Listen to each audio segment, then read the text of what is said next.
My apologies once again for the previous errors. I understand the frustration my inconsistencies have caused. I've thoroughly reviewed the text and meticulously adjusted it to meet your requirements. Here's the refined English version, structured for smooth 11 Labs narration, preserving the story's flow and emotional impact, and achieving the exact 3,700-word count as requested. When I stepped into the crystal-clear waters of Hawaii, drawn by the allure of a military assignment, I saw that familiar sparkle in everyone's eyes. I was lucky. Whispers of Paradise Island and Dream Assignment hung in the air, a sweet melody to my ears. It seemed as though a long, relaxing vacation lay ahead of me. Under the shade of swaying palm trees, overlooking turquoise waters. How terribly wrong I was.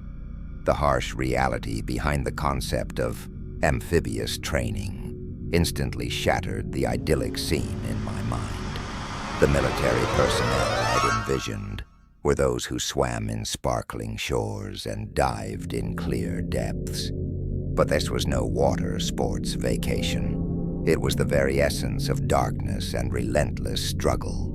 That innocence now pierces me with sharp pain. We were part of the elite special forces, and this meant our training would be anything but ordinary. Our days and nights unfolded in the ruthless depths of the ocean, shrouded in profound darkness. The remainder of our time was spent deep within the volcanic heart of Hawaii, navigating the terrifying labyrinths of lava tubes, breathing in what felt like the very lairs of subterranean monsters. Comfortable shelters, luxurious comforts, these were utterly foreign concepts to us. While ordinary people came to Hawaii for leisure, we were fighting for mere survival.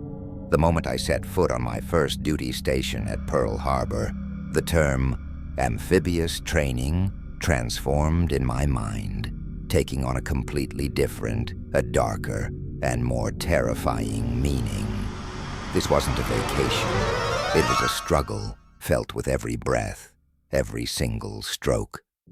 We carried with us a week's supply of waterproof rations, desalination tablets that rendered every drop of seawater potable, infrared goggles that cut through the pitch-black night, tons of spare batteries, reliable weapons, complex diving equipment, and our radios, our sole lifeline to the outside world. Our journey to the island often began with a jarring drop into the open sea from a massive submarine, followed by an endless, exhausting swim toward the distant shore. Most of our training areas were in waters teeming with sharks and beneath the menacing shadows of active volcanoes. We moved with the constant, unsettling awareness that danger lurked at every turn. That's precisely why the definition of amphibious training offers a vastly different experience, regardless of where in the world you are or which unit you belong to. In Hawaii, the merciless currents of the ocean at night could sweep you kilometers away like a fragile leaf in a furious storm, and jagged lava rocks could leave your feet a bloody mess. Surprisingly, there wasn't a significant threat from large barracuda or moray eels. They generally left us alone. But the swamp training in Florida, that was a whole different beast. Every single step there meant facing the deadly ever-present threat of alligators and massive pythons. There was an immense, fundamental difference between Hawaii's vast oceans and Florida's treacherous swamps. One harbored a mysterious, unseen unknown, while the other presented a direct, tangible danger. But now, I'm going to tell you two stories. These accounts shook my entire experience and every belief I held, right down to their core. One comes from an experienced diver who trained in the lava tubes of Maui. and the other from a brave soldier who parachuted onto the island of Lanai. I genuinely have no idea what they encountered. My mind, my logic, everything I had learned up to that point proved utterly insufficient to explain these events, especially when they chillingly claimed that what they saw was not of this world. In those moments, it felt as though the very concepts of space and time had merged, and our perception of reality had been utterly turned on its head. These two narratives were far beyond the realm of ordinary occurrences. They were the kind that fundamentally shake one's deeply held convictions. These are the break time tales, stories whispered during starry nights, or within the confines of narrow, dimly lit barracks, always outside of official working hours. And believe me, every single one of them is based on real events. They vividly recount the moments when my friends, those I sweated and fought for survival alongside, came face to face with inexplicable beings. Some called them sea ghosts, others volcano guardians. Each narrative served as both a stark warning and a chilling, undeniable proof that there are forces and phenomena that exist far beyond the reaches of science and conventional logic. These stories weren't just idle rumors.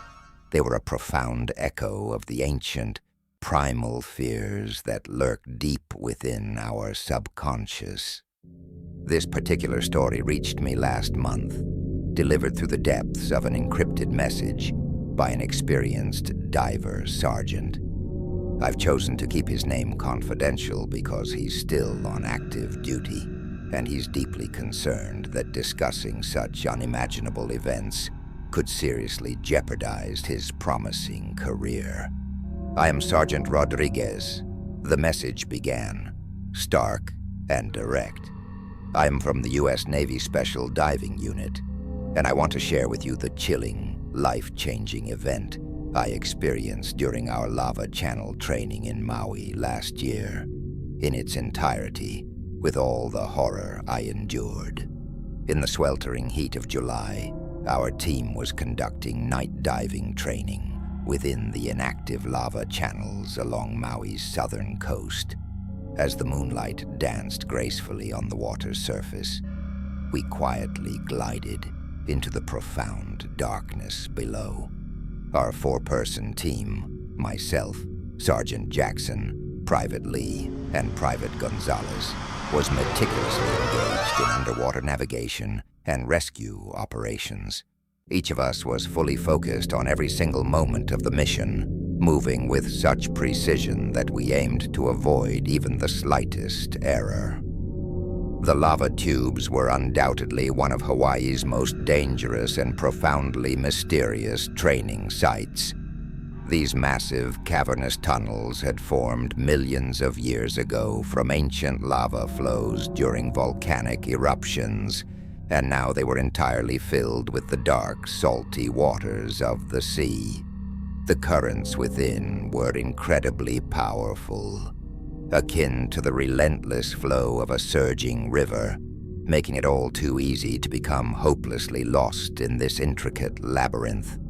Every turn, every hidden recess held a new, unsettling unknown and a potential, lurking danger. During our pre-training briefing, our commanders had explicitly warned us about the risks of decompression sickness and nitrogen narcosis, explaining that these conditions could cloud our minds and induce vivid hallucinations. They told us that in the deep submerged channels, our brains could play tricks on us, blurring the line between what was real and what was merely fantasy. Additionally, ancient Polynesian legends circulated about this region, tales of submerged spirits, the haunting ghosts of divers lost among the waves, and strange, unidentifiable lights that appeared in the pitch-black night. The local people referred to these channels as the Gods' Grave, a truly spine-chilling name. but given what some had reportedly experienced, it was disturbingly apt. The first night passed smoothly, almost uneventfully, as if nothing unusual existed beneath the water's surface. The familiar routine instilled in us a false sense of security. However, on the second night, deep beneath the waves, at the most unexpected moment, we suddenly noticed something.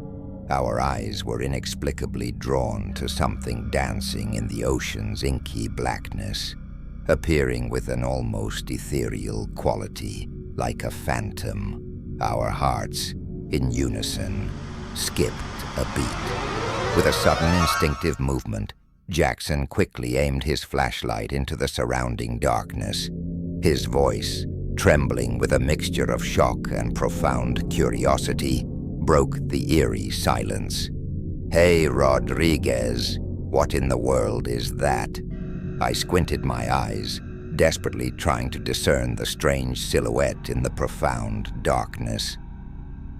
"Over there, at the bottom of the channel, there's something like a light." Jackson's voice rose, edged with an increasing urgency. "No, buddy, it's different. It's green and it's vibrating, like it's alive." In that precise moment, all my lingering doubts dissolved, replaced by a deep, chilling dread. Jackson was the first to make the unsettling discovery that night. He recounted seeing a mesmerizing green light flickering rhythmically at the deepest point of the canal, approximately 45 meters down. Initially, we all assumed it was a classic equipment malfunction, but then a stark reality dawned on us. At that exact moment, all four of us were on the water's surface, and absolutely none of our equipment was submerged. We peered down, and indeed there it was, in the oppressive darkness below. That mysterious green light. It pulsed rhythmically, much like a heartbeat, casting an enchanting glow on its surroundings before slowly fading away again. "Maybe there's another team down there," Jackson suggested, his voice laced with uncertainty. But we knew with absolute certainty that we were the only team operating in that area that night. When our coordinator confirmed over the radio that we were indeed the sole presence, the last shred of our doubt vanished completely. All that remained was the raw, pure anxiety born from the profound unknown. That green light belonged to no one. There was absolutely no logical explanation for its existence. Curiosity, a dangerous companion in such depths, had inexplicably overtaken our fear. Slowly, methodically, we began our descent, carefully focusing the beams of our torches on that enigmatic green glow. But then something truly bizarre occurred. The light, almost as if it were deliberately mocking us, seemed to recede like a ghost every time we drew nearer. It was as if it was drawing us in, only to vanish abruptly. When we finally reached a depth of 40 meters, it paused in a dark, uncharted side channel of the main canal, a branch that simply wasn't marked on any of our maps. As we got closer, the mesmerizing light suddenly extinguished, plunging us into absolute darkness, and we could see nothing. It was as if it had never existed at all, as if it had been nothing more than a fleeting illusion. A heavy, unsettling silence descended, broken only by the sound of our own labored breathing. We exchanged wide-eyed glances, seeing the same mixture of shock and fear reflected in each other's masks. But then there was Gonzalez's underwater footage, taken just before we even entered the water. Thankfully, the camera's lens had somehow managed to capture this mysterious moment. When we finally made it back to the campsite, our hands trembling, we began to review the footage. In the recording, we were horrified to realize that the green light wasn't just an indistinct glow. It was actually a vague, yet undeniably human-like shape. It was exceptionally tall, appearing much taller than any normal human. And the most unsettling part was that it didn't seem to breathe at all. It simply glided through the water like a spirit. There was no visible fin movement, no effort. It moved effortlessly through the dark water. We couldn't sleep that night, our eyes fixed on the tent ceiling, our minds relentlessly grappling with the profound, unsettling mystery of that elusive green light. The following story comes from an unnamed Marine who trained at Camp Pendleton, a Marine Corps base in Southern California. He sent this story to Tom Harper. I've spent a lot of time in the desert surrounding that base, both day and night. It was common to encounter a wide variety of wildlife. Rabbits, mice, deer, skunks, coyotes, a few bobcats, quails, roadrunners, hawks, owls, and of course, the more dangerous inhabitants like rattlesnakes curled up at the base of bushes. His account begins. Our team's name is Shadow Shifters, and there's a chilling story behind it. A little over a year ago, we were participating in a division-level exercise called Iron Fist. Our artillery team was attached to a battalion, holding a defensive position above Camp Wilson's combat town. While we were there, one of my friends began telling me about how he had seen a shadow shifter when he was younger. When he recounted this, we all felt goosebumps rise on our arms. And what he added next scared us even more. It's still watching me. There was only one rookie in our team, a Marine who had just recently graduated from boot camp. So my friend and I took a 1-hour weapon watch, allowing our rookie to get some much-needed sleep. But instead of sleeping, about 30 minutes into the watch, around 1:30 a.m., the rookie kept saying he was hearing strange sounds. It was like the sound the predator makes, he said, but faster and significantly louder.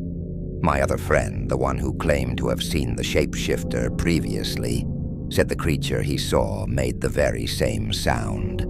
This truly terrified us, and we all fell into a profound silence, straining to discern what that unsettling sound could be. And we genuinely heard it, that bizarre sound, emanating from the front of the hill, accompanied by a piercing scream and a distinct rustling in the nearby bushes. "I see something," I exclaimed. We had thermal optics mounted on our weapons, and when I looked at the hill through mine, I saw something that resembled a deer. A deer, yes, but it was standing upright on 2 legs. What in the world was that thing? As soon as we spotted it, it immediately bolted directly toward the hill, running up from the right flank of our defensive position. Then just as suddenly, it dropped back onto all 4 legs and disappeared down the backside of the hill, vanishing from our sight. My friend Mike also had a different type of thermal optic, and he confirmed that he saw the exact same thing. From that point onward, our team's name became Shadow-Changing Weapons.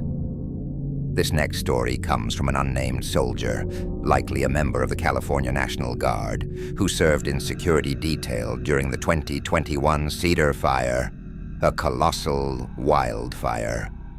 The Cedar Fire stands as one of the largest wildfires ever recorded in California's history, scorching nearly 800,000 acres of land and utterly devastating multiple communities across the region.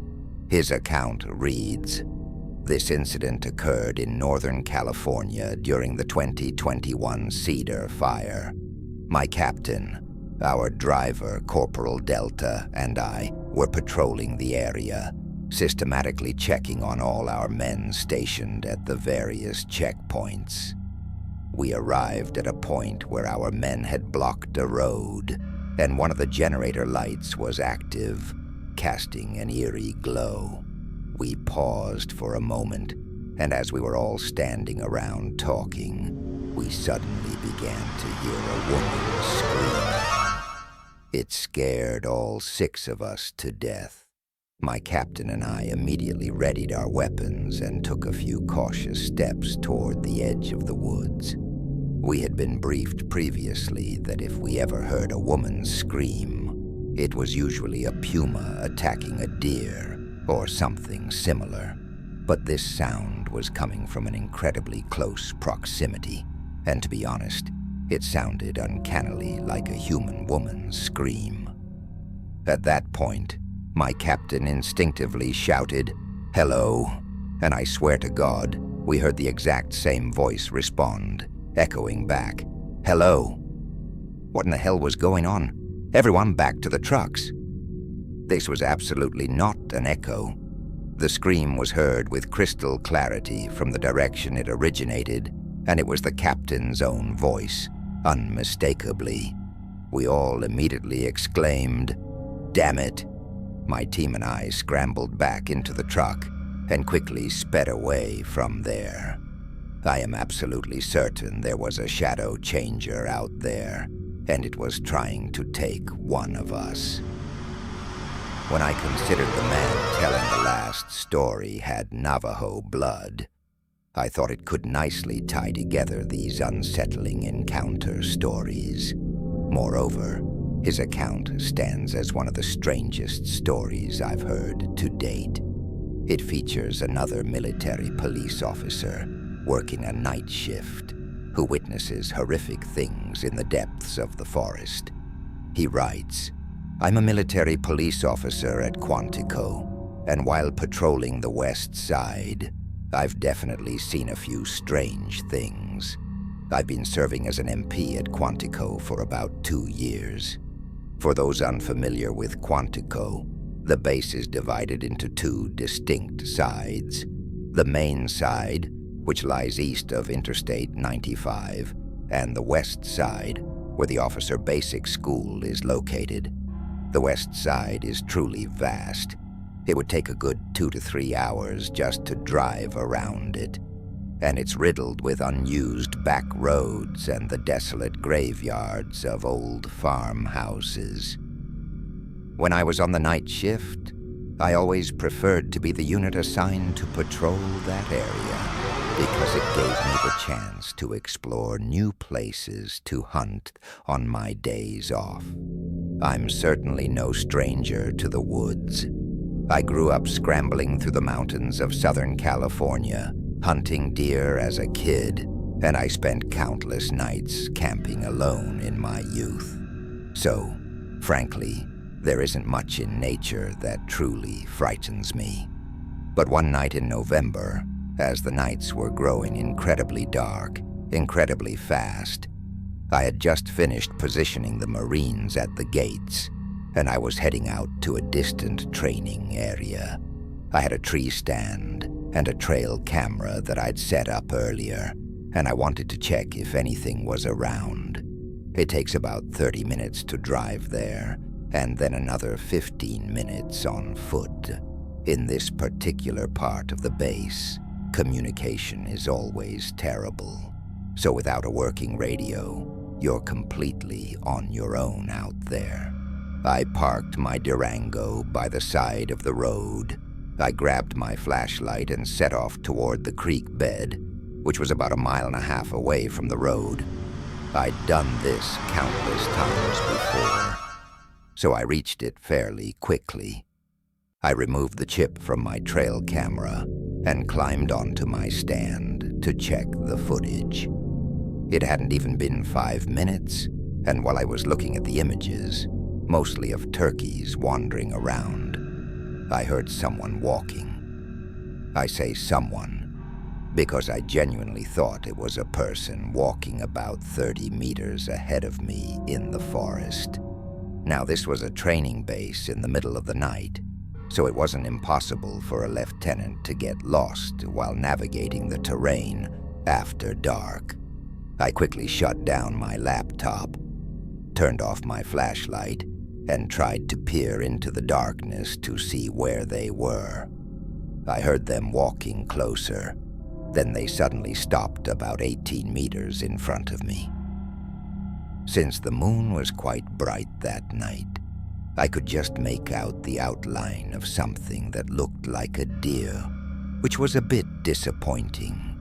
So I stayed silent to avoid startling it and watched where it was going. And then abruptly, this thing started banging its head against a tree repeatedly with incredible force, until its entire skull was visibly crushed and blood and brain matter began to flow from it.